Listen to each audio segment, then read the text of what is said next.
যখনই আমরা কিছু বুথের ক্ষেত্রে সাপ্লিমেন্টারি ভোটার লিস্ট ডাউনলোড করতে যাচ্ছি, তখন এই অপশনটা দেখাচ্ছে বা এই পিডিএফটা ডাউনলোড হয়ে যাচ্ছে আপনার বুথের ক্ষেত্রে। তো এটা কেন দেখাচ্ছে সেটা আজকে আমরা এই ভিডিওতে দেখব।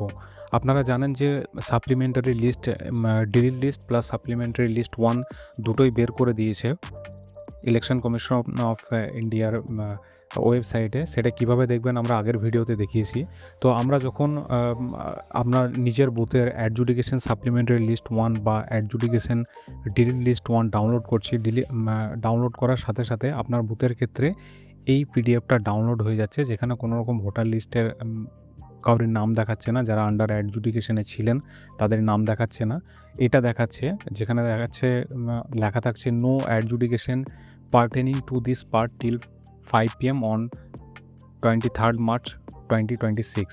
তো এটা দেখাচ্ছে এই কারণে আমাদের যে 60 লক্ষ বিচারাধীনে ছিল, সেই 60 লক্ষ ভোটারেরই নিষ্পত্তি এখনও হয়নি। এটার এক্স্যাক্ট মানে করতে গেলে দাঁড়ায় যে আপনার 2026 সালের 23শে মার্চ বিকাল 5টা পর্যন্ত এই অংশ সংক্রান্ত কোনো বিচার বিভাগীয় সিদ্ধান্ত বা নিষ্পত্তি হয়নি।